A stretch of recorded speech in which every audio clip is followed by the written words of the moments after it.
Judge, Hold on. So we're on the record. It cause number 253-4377, 2505-146.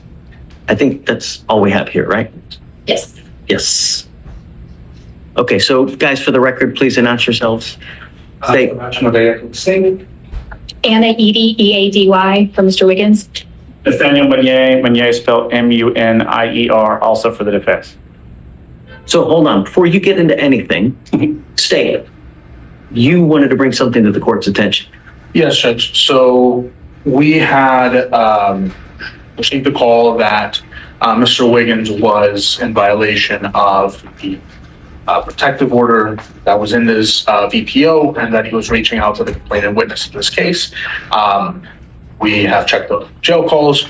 Those jail calls show that since March 24th, which is, of course, after the October VPO, since just March 24th, we have 293 calls made to the complainant's phone number. Just yesterday, we had, I believe, 28 calls to that number as well.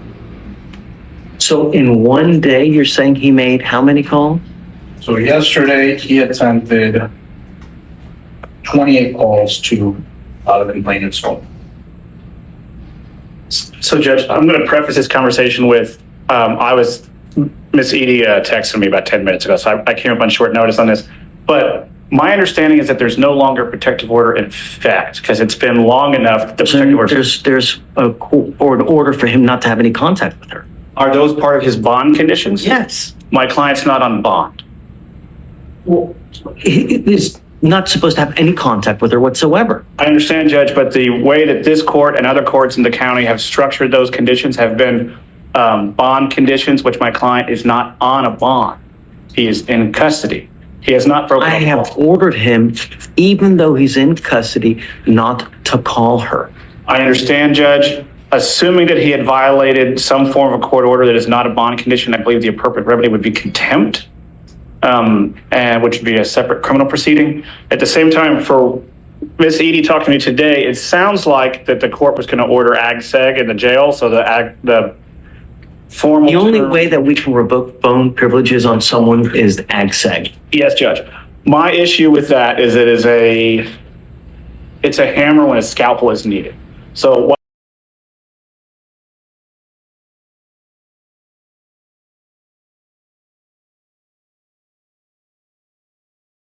while I understand that the district attorney's office has alleged that my client is called a victim in this case, there's no protective order in place. The bond conditions are not in effect because he's not on bond, thus no crime has taken place. And third to that, Judge, if he's to move to ag-seg, he would not be able to make any phone calls, not just to the victim, but anyone, including counsel, which while we are here on a misdemeanor, he is in custody on a felony and relatively serious felonies. And not being able... okay. I understand your plight. Yes, Judge. But there are other remedies for you to be able to communicate. Letters, in person. But the only way for me to be able to ensure that the complaining witness is not called is to put him in segregation. That's the only way. Judge, the problem is nobody would be able to call, including our office as well as his felony attorneys. Letters through the jail are notoriously slow. A letter to my mother, who lives in the same city, takes 4 days. Add in the jail, you're taking over I'm willing to put him on the docket one time a week so you guys can have contact. Which the problem is, Judge, we would no longer be able to have any form of private contact, and that would only take care of the misdemeanor and not the felony. And not to be impolite, Judge, him having conversations with us are saying, hey, what's going on with the felony? And any jail visits that take place in ag-seg are actually recorded. They're notified by counsel going through the door that those calls are being recorded. I don't have any other option to not prevent phone calls. This would violate my client's 5th, 6th, 8th, and 14th, off the top of my head, constitutional rights. Right, self-incrimination, because every conversation is going to be monitored going in and out of the jail because they're going to be recorded via jail visits. It will no longer be able to have private visitation inside the courthouse. You can pull them out. You can have private visitation in the rooms there. It's not about me, Judge. It's about felony court is a serious issue. But that's the. Why are you worried about felony court? Because that's why he's in, Judge. That's also in because of ours. Our bonds are at $60,000. I understand, Judge, but the reason that this is taking as long as it is and it's been taken as serious as it is because he's in custody on a felony.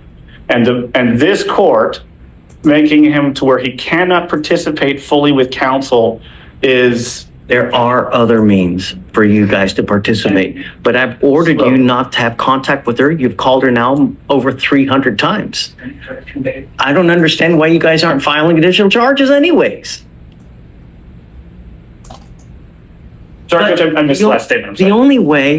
The only way that I can prevent him from making 300 phone calls is to put So him in another wing. I was going to talk with the DA, and obviously, if my client's making these calls, and that's an if, he's dialing a single number, the jail's numbers can be easily blocked. I've done it on my cell phone numerous times when I've changed cell phones. Over the weekend, last weekend, I had 15 jail calls from one client. And as annoying as that is, it's very easy to block it on your cell phone. And I assume the victim could do the same. I have not heard anything from the state. Tell the victim what to do, Nathan. I'm not gonna say, can you please block your number so we can't call you?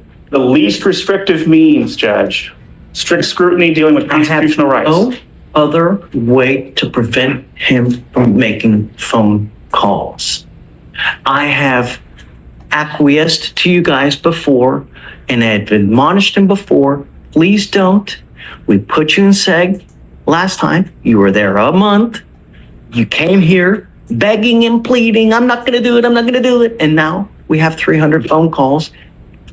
So I don't know what else to do. But now back in SEG. I'm going to sprinkle the word allegedly to the phone calls because it's the kind of thing where records would exist that have not been provided to the defense by the state. Do you have the records? Well, I have them. I just have to I have to do the forms or get them up with the forms. Yeah. Okay, so let's set up a formal hearing because I don't want, you're right. I don't want to give you state the benefit of the doubt without him actually, or Anna actually seeing it and seeing that the phone calls were actually made. So let's set up for a formal hearing. How soon can you get him the evidence? I'm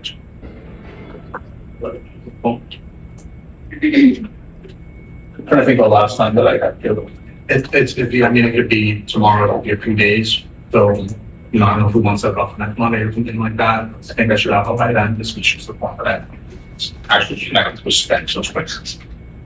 And if we could keep him in normal population so that we could visit him, as does his family counsel, and they could. Wiggins, I'm in our going to have you sign an affidavit from today promising me you're not going to reach out to the complaining witness in this case by any means. If you do, I can have a contempt hearing, and every single time it's punishable by up to 6 months in jail and a $500 fine per the advice of your lawyer. Because he thinks this is the correct avenue instead of AgSeg. Do you understand? No. Don't contact the complaining witness.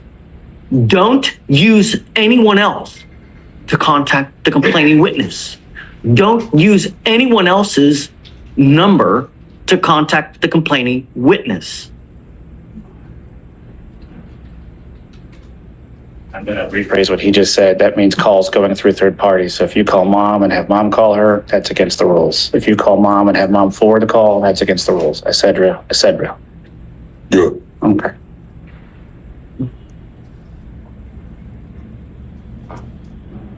This is the affidavit that you're going to sign promising me you're not going to contact her or the complaining witness in any of my misdemeanor cases. Do you understand? Okay, so you want to set it for Monday? Okay.